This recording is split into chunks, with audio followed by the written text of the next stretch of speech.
వల్లనే ఆలోచన వచ్చింది కాబట్టి భూ సంస్కరణలు అమలు చేసింది. దున్నేవాడికే భూమి ఇచ్చింది.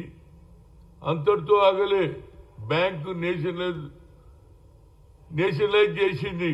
ఆనాడు మొరార్జీ దేశాయి వ్యతిరేకం చేసినా no, every house the poor people can take advantage of banks అన్న. లేకుంటే వడ్డీకి వడ్డీ చక్రవడ్డీ చేసి ఇండ్లు తీసేసుకుంటున్నారు, భూములు తీసేసుకుని ఆలోచన చేసింది. అంతటితో ఆగకుండా మహాత్మా గాంధీ రోజ్గార్ యోజన కూడా ఆమె పీరియడ్లోనే పెట్టిండ్రు. ఏది మన్మోహన్ సింగ్ గారు. అంటే 60 రోజుల పని కల్పించేది, భూ సంస్కరణ అమలు చేసింది, దున్నేవాడికే భూమి ఇచ్చింది, బ్యాంకు నేషనలైజ్ చేసింది. పోయి ఈ 10 ఏళ్లలో 2 కోట్ల ఉద్యోగాలు అన్నావు, నువ్వు ఇచ్చినావా చెప్పు? 2 కోట్ల ఉద్యోగాలు సంవత్సరానికి ఇస్తాన్నావు. 10 ఏళ్లలో 20 కోట్ల ఉద్యోగాలు ఇచ్చినావని నేను అడుగుతున్నా. దానికి కారణం ఏమంటాడంటే, ఇవాళ రాహుల్ గాంధీ గారు కమ్యూనిటీతో ఆయన ఏ కులమా అని మీరు అడుగుతున్నారు, కానీ ఆయన ఏది సామాజిక వర్గానికి పేదల గురించి ఆలోచన చేసే వ్యక్తిగా, ఇందిరాగాంధీ మనుమడుగా ఆ పని మొదలు పెట్టుకున్నాడు. అందుగుంచే కన్యాకుమారి నుంచి కశ్మీర్కు నడిచి ఏది క్యాస్ట్ వైజ్ సెన్సస్ చేయాలన్నాడు. జితినా హిస్సేదారి ఉత్తి భాగీదారి అన్నాడు. అంతేకాదు, నేను పార్లమెంట్లో మెంబర్ ఉన్నప్పుడు ఐఐఎంలో all India institute of medical సైన్సెస్లో ఎట్టి పరిస్థితులలో రిజర్వేషన్ లేదని సుప్రీంకోర్టు కొట్టేసింది. కానీ అదే సోనియా గాంధీ గారు మన్మోహన్ సింగ్ చెప్పి పార్లమెంట్లో బిల్లు పెట్టించింది. బిల్లు పాస్ అయిందా లేదా? ఆ ఆలోచన మీకున్నదా? ఇయ్యాల కూడా మీరు దాన్ని ఏది నరేంద్ర మోడీ బీసీ కాదు, బీసీ చేయలేదనే దానికంటే ఇవాళ మేము చేసిన నిర్ణయం, తెలంగాణలో రాహుల్ గాంధీ సందేశం ఇంప్లిమెంట్ చేసినాం. మీరు అన్ని రాష్ట్రాలలో చేస్తున్నారా లేదా? ఎంతసేపటికి ఫిరోజ్ గాంధీ మీ తాత ఇట్లా, అరే ఆయన కూడా స్వాతంత్ర సమరయోధుడురా బాబు, త్యాగం చేశాడు. 1950 నుంచి 50 వరకు ఎంపీ ఉండే మళ్ళా గెలిచిండు ఆయన. ఆ విధంగా ప్రజలకు సేవ చేస్తున్నాడు. అంటే పార్సీ అంటే మైనార్టీలో వస్తారు. ఇక దానికి కూడా మీరు కొత్త కొత్త కథనాలు చెప్పి ఏదో రోజు ఒక స్టేట్మెంట్ ఇవ్వాలి, ఏదన్నా చెప్పాలి. ఇదే మీరు పని పెట్టుకున్నారు. నేను ఒక్కటే సూటిగా అడుగుతున్నా, ఇప్పటికన్నా మీకు చిత్తశుద్ధి ఉంటే అన్ని రాష్ట్రాలలో, మీ గెలిచిన రాష్ట్రాలలో కులగన పెడతారా లేదా?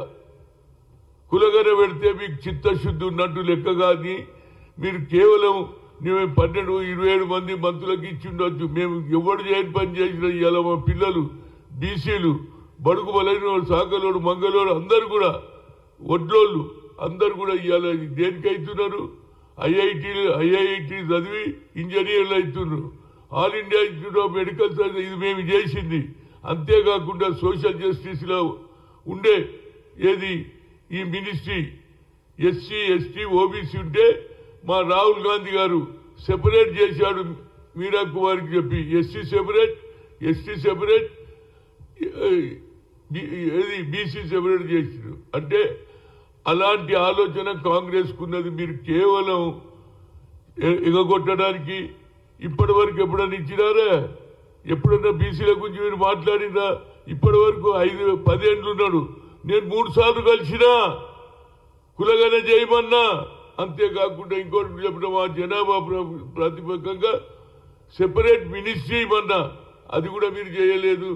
ఏదనంటే ఇందిరాగాంధీ ఏది కోడలుగా మన రోజు ఇందిరాగాంధీ పెళ్లి చేసుకున్నటువంటి ఫిరోజ్ గాంధీని కూడా అవమానం చేయడానికి రెడీ అంటున్నారు. ఎందుకే బాబు? ఇప్పటికన్నా ఆలోచన చేయండి. మాలో గతంలో లెక్క లేదు. బీసీలు చైతన్యవంతులు ఇవాళ లంబడోళ్ళది అయినుండే, ఏది జయశాల మహారాజ్ది ఆయన బర్త్డే ఉండే, అక్కడ కూడా జనంలో ఊపు వచ్చింది. అది కూడా ఎవరు చేసిండ్రు? ఇందిరాగాంధీ చేసింది. ఏది రిజర్వేషన్ ఎస్టీలకు ఇచ్చింది. మీరు ఏం చేసిరో ఒక కొత్త పని చెప్పండి. ఏదో మాట్లాడడానికి, కౌంటర్ ఇవ్వడానికి పనికొస్తారు. కానీ నిజంగా బడుగు బలైన వర్గాలకు లాభం కావాలనే ఆలోచన చేసే శక్తి కేవలం కాంగ్రెస్ కే ఉన్నది.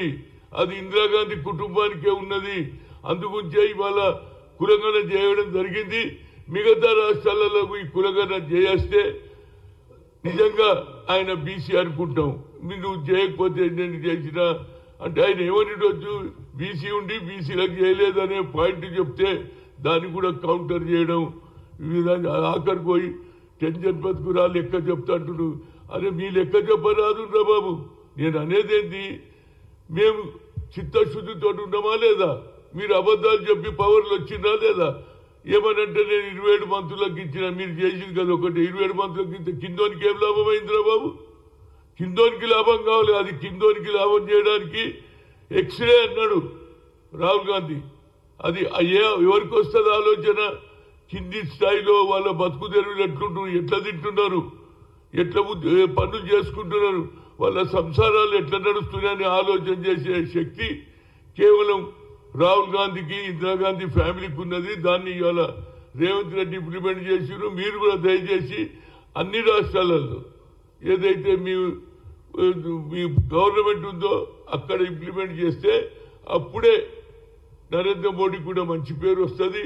ఈ కౌంటర్ స్టేట్మెంట్లు ఏది రోజు పేపర్లో తిట్టడానికంటే మీరు ఇది చేస్తే నిజంగా అప్పుడు మేము ఒప్పుకుంటాం. ఎస్, ఇది బీసీ కమిట్మెంట్ ఉన్నది నరేంద్ర మోడీకి అని చెప్తాం. కానీ మీరు ఎంతసేపటికి కౌంటర్ చేయడమే తప్పితే మీకు చిత్తశుద్ధి ఉంటే ఇది చేస్తే అప్పుడు మేము కూడా నరేంద్ర మోడీ బాగా చేసిందని కొన్ని పనులు మంచిగా చేస్తే మేము కూడా చెప్తామా లేదా?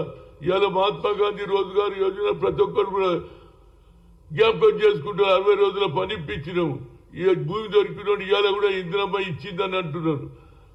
దున్నటోడు కూడా దున్నేవానికి కూడా భూమి ఇచ్చినాము.